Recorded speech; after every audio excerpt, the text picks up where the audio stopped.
O tema de hoje é um tema extremamente interessante, extremamente importante para a vida de cada Yehudi. Todo Yehudi, todo judeu que vive uma vida judaica, uma vida religiosa, ele tem perguntas, ele tem dúvidas. Como pode ser que a cada um faz uma coisa dessas? Deus existe ou não existe? Se a Torá é verdadeira? O motivo das mitzvot? E muitas vezes a gente tem medo de fazer essas perguntas. Vamos entender mais para frente por quê. Mas o tema de hoje é o que é uma emuná de verdade? O que significa realmente acreditar em Akadosh Baruch Hu? Será que acreditar em Deus significa não fazer perguntas? Aceitar tudo do jeito que for, sem fazer perguntas? Ou parte da minha emuná, parte da minha fé pode vir realmente através de perguntas? Tentando perguntar, tentando entender, tentando conhecer todos os conceitos judaicos. Vamos pegar, por exemplo, a Tefilá. Todo Yehudi, religioso ou não religioso, ele reza.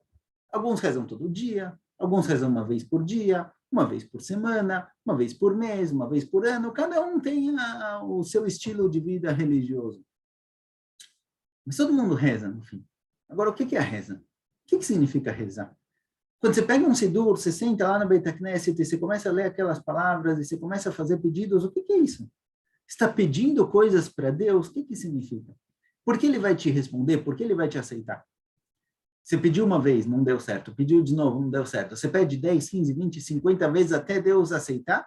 Quer dizer isso? Quer dizer que, olha, se você pedir muito, você encher Deus o suficiente, vai chegar uma hora que ele vai falar, cansei de você, cansei dos seus pedidos, pega, vai lá. Porque a reza, como a reza funciona, como a reza consegue mudar a realidade. Se Deus já sabe o que eu preciso, por que rezar? Eu falo, olha, Deus sabe tudo o que eu preciso? Ótimo, me dá. Talvez eu vou rezar dessa forma. Então, a reza é um conceito judaico, é um conceito básico de emuná, da crença, da conexão da pessoa com o Kadosh Baruch Hu, da possibilidade de que o homem pode falar com Deus. E às vezes a gente não se pergunta, a gente não tenta entender.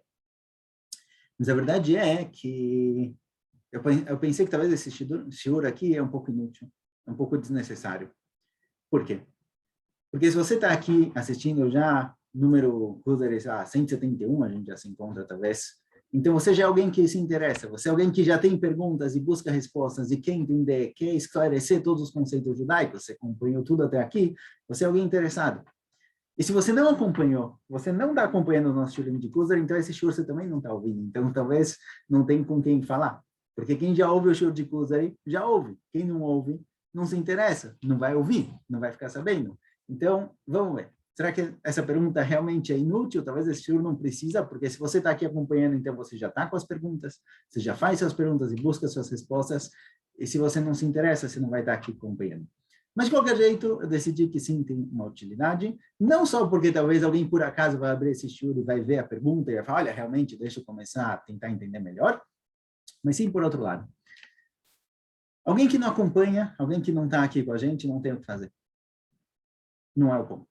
Mas alguém que acompanha, alguém que se interessa pelo estudo, alguém que quer aprender um pouco mais da emuná, quer esclarecer um pouco mais dos conceitos judaicos, dos princípios da fé, e ele está aqui estudando Kuzari, um dos principais livros que explicam o judaísmo de forma plena, de forma bem abrangente. Nem sempre a gente faz isso de forma consciente. Às vezes a gente tem, olha, uma vontade, eu gosto, eu me interesso, acho legal, acho divertido, mas a gente não tem, às vezes, essa consciência de que, olha, a gente tem perguntas, e essas perguntas têm que ser perguntadas, a gente tem que achar a resposta para elas para conseguir ver de forma plena. Porque, às vezes, quando a gente tem muitas perguntas, a gente tem uma dúvida com relação a tefilá, como a tefilá funciona. A gente tem uma dúvida de, olha, por que colocar tefilim? A gente tem uma dúvida, qual o problema de comer não kasher? O que a comida influencia ou não influencia?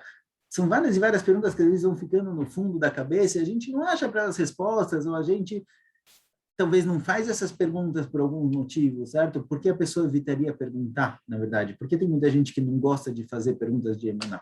Então, tem pessoas que não fazem perguntas pelo descaso, não me interessa, não quero saber, porque eu vou fazer pergunta de algo que não me interessa. Tem pessoas que não perguntam por vergonha. Olha, se eu fizer uma pergunta de emuná, é uma besteira, o que vão pensar de mim? O rabino vai achar que eu não acredito em Deus, que eu não acredito na reza, não vai pegar bem, então não vou fazer a pergunta. Tem gente que não faz perguntas porque ele tem medo. Ele tem medo de não achar a resposta. Esse tipo de pergunta que você acha, olha, talvez eu tenha uma pergunta muito boa que não vai ter resposta, isso daqui é a maior falta de emuná. Você acha que você tem uma pergunta tão boa que Deus não tem resposta para ela? Realmente você perdeu completamente a noção. Então, as perguntas têm que ser feitas. As perguntas precisam ser feitas. E tem resposta. Respostas fáceis, respostas difíceis. Vai ter que procurar, vai ter que pensar. Às vezes são respostas que você não vai entender agora, você vai entender só daqui 1, 2, 10 anos. Vai ter que ter um pouco de amadurecimento, um pouco mais de maturidade, vai ter passado por alguma situação específica que vai te fazer entender aquela resposta. Mas as perguntas têm que ser feitas. Isso que o Kuzari, o Haver está explicando aqui para o Kuzari, na verdade. Ele está falando para o Kuzari, voltando aqui um pouquinho antes de ver o que o Haver fala, por que é importante esse shiur, mesmo para quem está acompanhando o Kuzari, mesmo para quem já está estudando, estudou Kuzari, estudou Nefesh HaChaim, estudou Rav Kook, Maharal, e todos esses livros que tratam da Emuná. Porque às vezes a gente não faz isso de forma consciente. Às vezes a gente, olha, eu tenho muito interesse, eu gosto de estudar Kuzari, então tá bom, eu pego, eu estudo, eu leio, eu aprendo.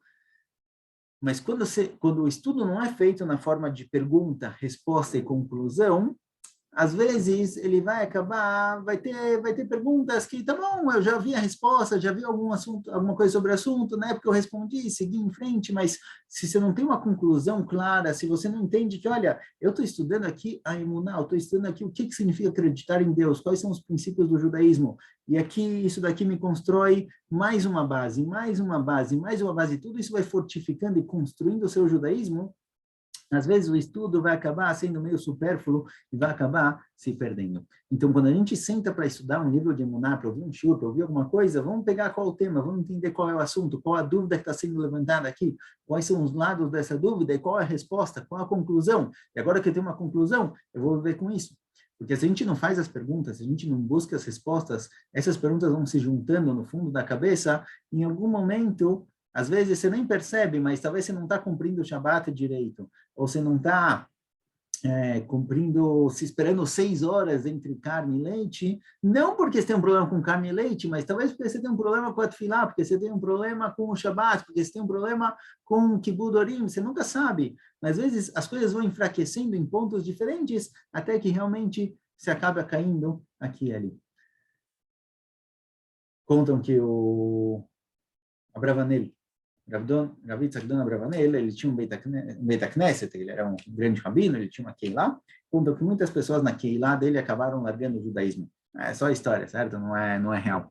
Por quê? Porque ele tem um livro, o Abravanel tem um livro sobre a Torá, e nesse livro, quando ele vai explicar uma paraxá, vai explicar um tema da Torá, ele faz lá 15 perguntas de Emuná, de Psukim, como pode ser que está escrito na Torá isso, não faz sentido, qual a explicação para essa palavra e para aquela, como pode ser que aqui está escrito assim, em outro lugar está escrito em outro lugar.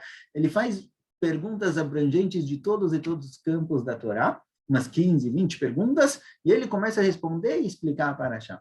Agora, essas 15, 20 perguntas, é um texto enorme, é muito comprido. Então, às vezes, você para nas perguntas, aí você ouve todas as perguntas e depois você não vê a resposta. Então, conta que quando ele ia dar drachá no Dvar Torá, de Shabbat, quando fosse, ele começava fazendo 10, 15 perguntas. No meio do caminho, um ouviu 4, 5, 6, 10, adormecia, e ninguém ouvia a resposta. Então, ficaram cheios de perguntas e acabaram se afastando. Então, as perguntas, se elas surgem, elas têm que ser feitas, porque as respostas estão por aí. As respostas podem ser encontradas. E se a gente não acha a resposta fácil, a gente acha a resposta difícil, mas tem que correr atrás. Se a gente tem uma pergunta, a gente tem que pensar, tem que analisar e chegar numa resposta, chegar numa conclusão, fazer isso de forma consciente. Assim, o nosso estudo é muito mais valoroso. Você pode ler o que está escrito aqui. Às vezes a gente lê um texto em hebraico, traduz ele, pensa um pouquinho e segue em frente. Mas sem pensar dessa forma de pergunta, lados, conclusão, resposta, quando você faz o seu estudo dessa forma, quando você entende qual é o assunto que está sendo tratado aqui, quais são os lados para entender ele, e você chega numa conclusão, isso daqui faz com que a sua conclusão seja muito mais significativa e dure muito mais tempo dentro de você. O que isso tem a ver com Kuzari? Justamente o que o rei de Kuzar perguntou para o Haver. O rei de Kuzar falou, olha, eu tenho muitas perguntas, até agora você me explicou o judaísmo de forma geral, de dentro para fora, certo? Você me explicou o judaísmo como é. O judaísmo por si só, digamos assim, até agora eu estava com você dentro do Beit HaKnesset, dentro do Beit HaMidrash, a gente estava estudando o judaísmo, o que o judaísmo tem a dizer, como o judaísmo vê a Torá, as mitzvot, o significado de tudo isso. Agora eu tenho umas perguntas fora do Beit HaMidrash. eu tenho umas dúvidas com relação ao que o judaísmo tem a dizer sobre outras linhas de pensamento, sobre outras religiões, e vários tipos de religiões. E o Kuzer meio que pede desculpa, fala, olha, eu não queria ter essas perguntas, eu preferia muito mais ter o que é chamado de Emunat Mimá, mas eu não tenho, então eu tenho dúvidas, será que você pode me responder? E o Haver fala para ele o seguinte, fala, olha, primeiro saiba que todo mundo tem perguntas. Não existe alguém que não tem pergunta nenhuma. Tem raros, que ele já vai comentar, é raro uma pessoa que não tem dúvidas. Todo mundo que vive numa sociedade tem contato com outras pessoas, tem contato com pessoas de outras religiões, outros povos, ele tem dúvidas, ele lê um jornal, você acha lá conceitos, ideias que não são necessariamente judaicas. Mesmo alguém, vamos pegar agora, pensar a gente, certo? Nós mesmos. Alguém que cresceu numa casa religiosa, será que ele não tem dúvidas de religião? Será que ele não tem perguntas? Certo? Quantas pessoas religiosas que você vê por aí cresceram em famílias religiosas e acabam falando da Shonará? Da Shonará é uma proibição, não pode? É proibido falar da Shonará. Mas o quê? Tá bom, ele cresceu numa casa religiosa, mas a Shonará é algo natural, algo instintivo, que às vezes ele não tem explicação de por que não falar da Shonará, ele não entende, ele acaba fazendo. Quantas pessoas religiosas, às vezes, não veem problema, por exemplo, em ir numa praia misturada? São questões que, olha, por que não fazer isso? Qual o problema disso? Que, na verdade, claramente, se parar para pensar, parar para analisar a situação, você vai ver que isso daqui é errado, mas como pode ser que alguém cresceu religioso e ele faz isso? Por que ele não parou para pensar? Ele não parou para analisar aquele assunto? Às vezes ele sabe que é errado, mas ele não consegue, às vezes a pessoa não tem autocontrole, mas parar para pensar é necessário. Eu, Haver, explico o que é Emunat Mimá. A palavra Tmimá, Tamim, tem dois sentidos em hebraico. Tamim pode ser alguém inocente, ou Tamim pode ser algo completo. Tam venishlam, uma coisa que foi completada, foi terminada. Emunat Mimá, muita gente acha que Emunat Mimá é uma emuná inocente. Eu acredito em Deus, se eu tenho dúvidas, eu tampo os olhos, os ouvidos, a boca, sigo em frente, acredito em Deus e acabou por aí. Essa Emunat Mimá, como se emuná fosse algo inocente, ela é infantil, porque está se escondendo das perguntas. Você tem no fundo da cabeça a pergunta, mas se finge que não ouviu, finge que não tem pergunta. Isso aqui não é uma Emunat Mimá. As pessoas que têm Emunat Mimá, tem uma emuná completa, tem dois tipos de pessoas, fala o Haver. Tem gente que nasce dessa forma. Ele nasce com uma emuná muito, muito forte, e mesmo quando ele ouve uma pergunta, não é que ele não lida com a pergunta, não é que ele ignora a pergunta, mas quando aparece para ele uma ideia, uma opinião diferente da opinião da Torá, instintivamente ele sente que aquilo está errado. E ele não consegue aceitar aquilo, ele sabe que aquilo está errado. Talvez ele não consiga apontar exatamente qual o problema daquilo, mas ele sabe que aquilo está errado e aquilo não segue a emuná dele. São pessoas que nasceram com um dom de emuná muito, muito forte. A maioria, a grande maioria das pessoas não nasceu assim. Fala o Haver, olha, são yehidim, são pessoas únicas, e ela vai que você fosse um deles, mas a gente não é. A maioria das pessoas, quando tem uma dúvida, ele tem uma dúvida. Ele não aceita sem conseguir a resposta. Agora, o que acontece? Às vezes a gente pensa, tá, o mundo religioso, a religião para mim é algo importante, mas é secundário. Se eu tenho dúvidas de religião, não vai me incomodar muito. Se eu tenho dúvidas de investimento, aí eu vou procurar todas as opções, onde investir, onde não. Se eu tenho dúvidas de educação dos filhos, o que fazer com meu filho, o que fazer com ele, aí eu vou procurar todos os educadores, todas as pessoas que falam sobre o assunto. Se eu tenho dúvidas de qualquer coisa, eu vou atrás, eu corro. Mas religião não é tão importante, eu tenho umas dúvidas, mas não vou gastar tempo demais para pensar nisso. Fala, Javier, o que é emuná criminal? O que é uma emuná de verdade? É uma emuná que ela está clara para você. E se você tem uma dúvida, você correu atrás, você buscou, você entendeu, você assimilou isso e interiorizou essa ideia. Isso é uma emuná completa, uma emuná que não tem falhas. E para emuná não tem falhas, você tem que fazer as perguntas. Às vezes, as perguntas vão surgir sozinhas, às vezes você vai ler algum texto e vai te trazer perguntas, às vezes, de repente, olha, subiu na cabeça determinada pergunta, por que fazer isso, por que não fazer aquilo? Tem que correr atrás, tem que buscar. Então, fala o Haver para o Kuzer, olha, você acha que a gente saiu do Beit HaMidrash? Você acha que a gente saiu, até agora a gente estava no Beit HaMidrash, falando sobre o judaísmo de dentro, só pelo judaísmo, só baseado na Torá, e o que está acontecendo aqui é de fora, não é importante? Fala o Haver para o Kuzer, não, o que está acontecendo aqui é extremamente importante. Então, se você conhece 10 linhas filosóficas, isso te levantou 10 perguntas, vamos tratar dessas 10 perguntas. Só que fala o Haver, a gente vai seguir, o Haver fala, olha, não vou começar a te explicar agora sobre coisas extremamente elevadas, que a gente não tem nem pés nem mãos nesses assuntos, vamos construir as coisinhas devagar, mas vamos lá, vamos juntos, uma etapa depois da outra, um degrau depois do outro, vamos construir essas coisas juntos. Então, isso daqui é o conceito de emuná trimá, não é uma emuná inocente, porque isso daqui é infantil, Às vezes você acha, não, eu acredito em Deus e acabou por aí. Às vezes você não quer se esforçar demais, você não quer perguntar demais, você não se importa. Isso aqui não é uma emuná de verdade. A emuná de verdade é aquela emuná que tem uma clareza e tem uma certeza absoluta. Poucas pessoas nascem com instinto natural para essa emuná, a maioria das pessoas cria ela. Ele para, ele pensa, ele se pergunta, ele acha as opiniões, ele encontra a resposta correta, ele chega numa conclusão. Isso daqui é uma emuná de verdade, é o que a gente vai fazer aqui no nosso Mamar Hamishi. O judaísmo vai lidar com outros caminhos, com outras ideias, com outras opiniões, que a gente vai encontrar aqui no fim. Tanto Haver, tanto Kuzer, continuam judeus religiosos. Apesar das dúvidas, eles acham resposta para tudo. Mesat Hashem, vamos seguir em frente. Até mais.